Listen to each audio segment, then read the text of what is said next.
What is up, everybody? This is your boy, Is Nefarious here, and I'm here for another edition of your favorite series. Here we go, finding the Pittsburgh Steelers with Bear Madden League. We are 3-5, we are going into week 9, and we got a divisional rival on deck. So let's take a look at what we got to deal with this week.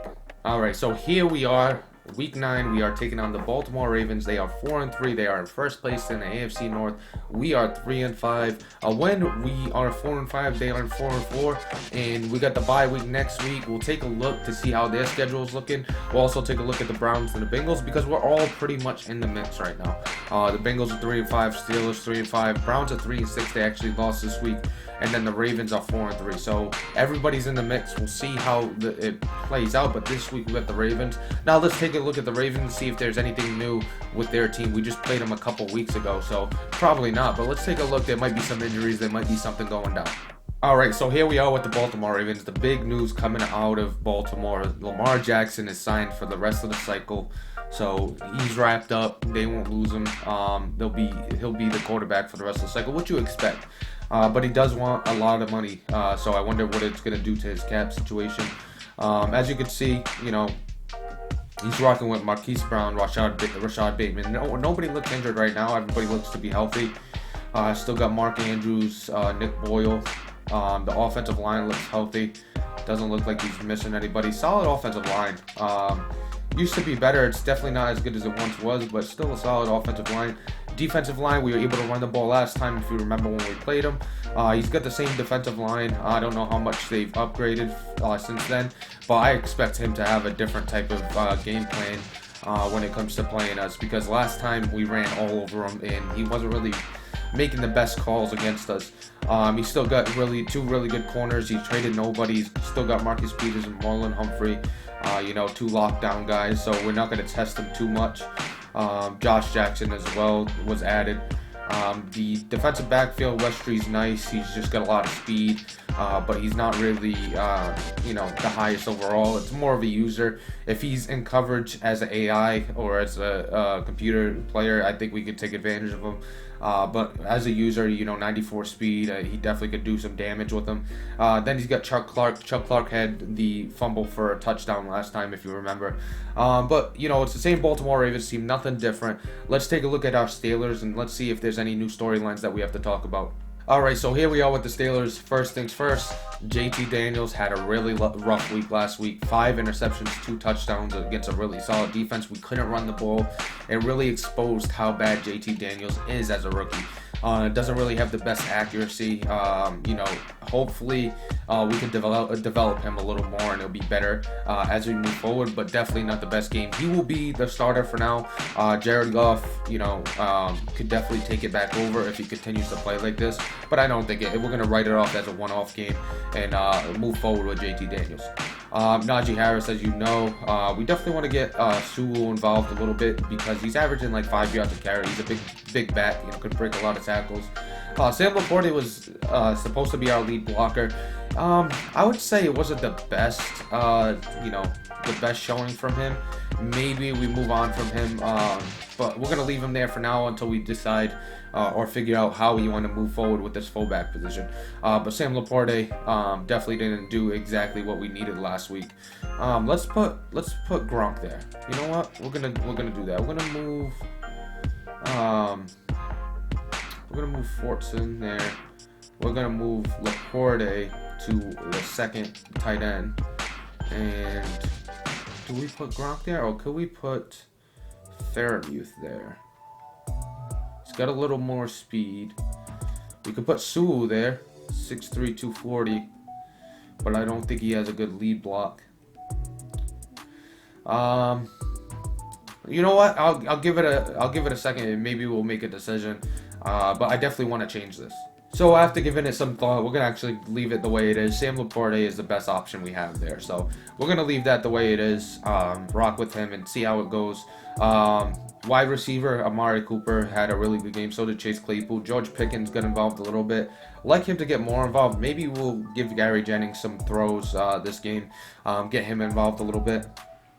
But George Pickens has been that third wide receiver. We want to develop him. He's a rookie. Want him to learn behind Amari Cooper and Chase Claypool. So we've been giving him some snaps, but it's not really working out so far. So we'll see. Maybe we give Gary Jennings or Vincent Smith some action this week. Taking a look at the tight end, we got Jody Fortson as that number 1. He's a little more athletic than Gronkowski. We're going to still put Gronkowski as that number 2. He's a little more athletic. We want to get him involved, definitely in the play action. I think he can spread the field a little bit for us. When we're definitely running, we might do a swap and put Gronkowski in there. But Jody Fortson, just to get the play action game going, is going to be good for us. So he's going to take over at the tight end for now for this game. Kevin Dotson is going to remain there. Kendrick Green, nothing changing with the offensive line, so I'm just going to go through this.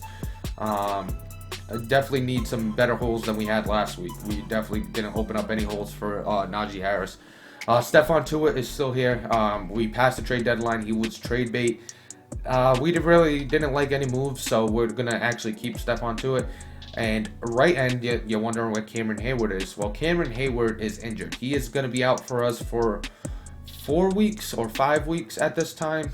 So we're going to ride with Linval Joseph at that right end spot for now. We want to get Tavondre Sweat involved, but he's not really ready yet. So we're going to leave Linval Joseph at that right end spot and leave Jordan Davis at the defensive tackle spot. So that's what we're rocking with while Cameron Hayward's injured. Definitely sucks losing someone like Cameron Hayward. We lost TJ Watt, but he has been playing really well since he's been back, really getting after the passer. We're definitely going to get Jeremiah Moon some love in this game. I don't think we're going to start him, but we're going to definitely get him involved in this game and see how he does and see if he could get to Lamar Jackson. Devin Bush obviously has been playing well, so has Peyton Wilson, so nothing's changing there. Samson has been playing well as well, so definitely not worried about moving him around. Justin Lane stepped right in, and it was a Patriots team that doesn't really have the best weapons at wide receiver, but he played well. So did Bradley Roby. The defense played pretty well for what I expected, so I'm happy about it. It did suck losing Ahmad Garner, and once we get him back, hopefully our defense is even stronger. But we're happy to have Justin Lane, jump in and prove that he could, log those downs played and man up against wide receivers here. So it's nice to see. Then again, that Patriots wide receiver core is not the greatest in the world. Minka Fitzpatrick is the number 1, as you know, playing really well. Terrell Edmonds, definitely down in the dumps right now. Hasn't had the same season he had last season, but I think he could turn it around as we move forward. We'll see. But Terrell Edmonds is definitely a game changer once he gets involved. Taking a look, we have to change something in the third down Russian defensive tackle because we did lose Cameron Hayward. So Jordan Davis and Stephon Tuitt, we're going to move Stephon Tuitt to that 1. Actually, move Jordan Davis to that 1 because if we run 3 down linemen, we got Jordan Davis that could take up a couple blocks and free up a linebacker. So we'll run him as the 1, and then at the 2 we'll run Stephon Tuitt and then Linval Joseph. So that's pretty much going to stay that way. Rush right end. We got Samson in there. You know what? I'm going to get Jeremiah Moon. Well, we need... Alright, we were going to get Jeremiah Moon, but now that I think of it, we're playing Lamar Jackson. We need a little more speed out there. So we're going to leave Samson there and leave TJ Watt for now. That's going to be what we're rocking with. So that's pretty much it for storylines and the team. Now let's jump over to weekly training and let's see if we get any new injuries. Alright, so here we are with the training. We have the number 20 ranked defense. We get the number 5 ranked offense. Defensive scoring, we're number 10. Offensive scoring, we're number 15. Defensive total yards per game, we're number 17. Offensive total yards per game, we're number 5. Defensive pass yards per game, we're 24th. We got offensive pass yards per game, we're 11th. Defensive rush yards per game, we're 15th. Offensive rush yards per game were number 6. Definitely went down after last week. Defensive turnovers were number 11. And then offensive turnovers were number 21. As you can see, we got a couple of things in the red. We got the defensive scoring at, at 22. And then we also got the defensive pass yards per game at 24. So 2 things we definitely want to work on. Confused by that defensive scoring number. So defensive scoring, is that points given up or points our defense scored? Either way, we're number 22 there. We're number 24 in pass yards per game. Definitely went up after last week because I think we only gave up like 150 or something like that. So definitely went up, but we definitely got to bounce back this week. We're focused training Devin Bush, Justin Lane, JT Daniels, and Jordan Davis. All are going to work side by side with the coaches to get a little more experience, get a little more, polish up their craft a little bit. But that's who we're focused training. Hopefully everybody comes out healthy. That is the main goal here. So healthy. That's all we care about. Taking a look right now, everybody seems to be healthy on the defense, on the offense.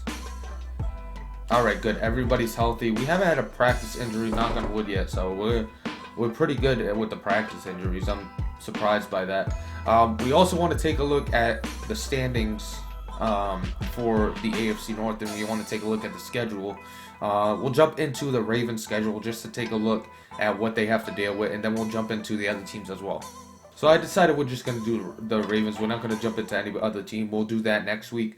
But for this week, we got the Ravens this week. We could drop them to 4-4, and we'll move to 4-5. On our bye week, they played the Broncos, who was a top team in the league and a top user in the league. So this is actually a good thing for us. Hopefully, the Broncos can come out with the win. Then he's going to play the football team. He's going to play the Browns. He's going to play the Bills. So out of all these games, he's got a few more tough. He's got some really tough ones. He's got a couple 50-50s in there. Buccaneers, we expect him to win. Jets, we expect him to win. Falcons, we expect him to win. Saints, we expect him to win. And Bengals, we expect him to win. So honestly, he's 4-5. Let's say we come out with the win. Now he's right now he's 4-3. We come out the win. He's 4-4. Then he moves to 4-5. Then he moves to 4-6. Hopefully the Browns come out with a win. They move to 4-7. The Bills hopefully 4-8, and then he would probably win out the rest. So 4-8, he would finish 9-8 at the worst, if that's how it rolls. Now, if we lose this game, it's definitely going to be tough for us. We would have to win every other game. He does have some tough games. We still have some tough games. So we really need to win this game, and we really need somebody like the Browns to pick us up a game. Right now the Browns are still in it, so definitely they can. But that's pretty much where we are with the Ravens. We really need to win this game. This is a big game on the season. So without further ado, let's jump into the game and let's see how we do. All right, everybody. So here we are taking on the Baltimore Ravens. Usually I do the film room, but unfortunately I didn't do it this time. We got highlights for you though, as we're gonna hit Jody Fortson over the middle, up the seam. Our athletic tight end gets up the seam, and then we're going to just hand it off to Najee Harris for an easy touchdown. It took us 40 seconds to get a score, and then he's going to answer right back a few minutes later, making it 7-7. As you can see, it's 10-7 after a field goal. Lamar's looking around. Lamar has nothing. He's going to take off and run, and nobody's going to catch him. That 96 speed shows out as he takes it into the end zone, making it 14-10. Now we're going to run a little rollout at the end of the half. No time left. We're going to hit Chase Claypool, but he falls out of bounds. Instead of taking it right into the end zone where nobody was around him, he decides to fall out of bounds, making us not get any points at the end of half. He's going to come out with the ball. He's going to find a crosser in the third quarter here, making it 21-10. Now we're down by 2 scores. We're going to run a little PA crosser ourselves. We hit Chase Claypool over the middle. He gets that. He's going to take it into the end zone, making it 21-17. We got to get a stop here. He's going to run a QB wrap with Lamar. Whoop! What a move by Lamar. And he's going to run over Minka Fitzpatrick for good measure, making it 28-17. Here we are driving with 5 minutes left in the game. We're going to try to hit a screen, but it's deflected and intercepted. Oh my God, what an interception by Nick Bonito. I don't know who deflected that, but Nick Bonito is going to celebrate as he takes it into the end zone, and that pretty much sealed the deal. We're just going to toss it up here because the game's pretty much over. We're down a few scores with only 5 minutes left. So we toss it up, he picks that off, and that's pretty much it. That's all she wrote. We lose this game. He ends up getting another touchdown on a run. He also gets another touchdown on a pick 6 because we started playing like a jackass. The final score was 49-17. All right, so here we are. Unfortunately, I'm going to have to do highlights this week and revert back to what I used to do. Just for this week because I forgot to do film room and I had a player I wanted to show you. You'll see in the highlights when I do it. When I do it, it's going to be already shown. But the interception on that screenplay was the nail in the coffin. Unfortunately, that pretty much set the tone for the rest of the game. He ended up scoring 28 because I kind of got lackadaisical, and we also lost Stephon Tuitt for four weeks. We lost Cam and Hayward, we lost Lamar Gardner, now we lose Stephon Tuitt for 4 weeks. So yeah, we're pulling this defense together, man. We're pulling this defense together. Next week I'll go over who's going to take over a spot. We're going to have some practices. We're going to see who is worthy of that spot. But yeah, we lost Amon Garner, we lost Cameron Hayward, and they're all going to be out at the same amount of time, and we'll get them back at the same time. It's going to be a huge lift to our defense. But here, sitting at 3-6 now, it might be a little too late. So we'll see. Hopefully, we could get back on the winning side of things after our bye week. We get our bye week next week. We'll talk about the team next week too. With our bye week, should be a short video. But that's pretty much going to do it for us. Hopefully, we plan to stay healthy moving forward. But tough loss in the division. With now 3-6, we got to try to win out to potentially get a playoff spot. That's the only option we have. We don't have our first round pick, so losing is not an option at this point. But that's pretty much going to do it for this week. Everybody, I hope you enjoyed this episode, and I will see you next time.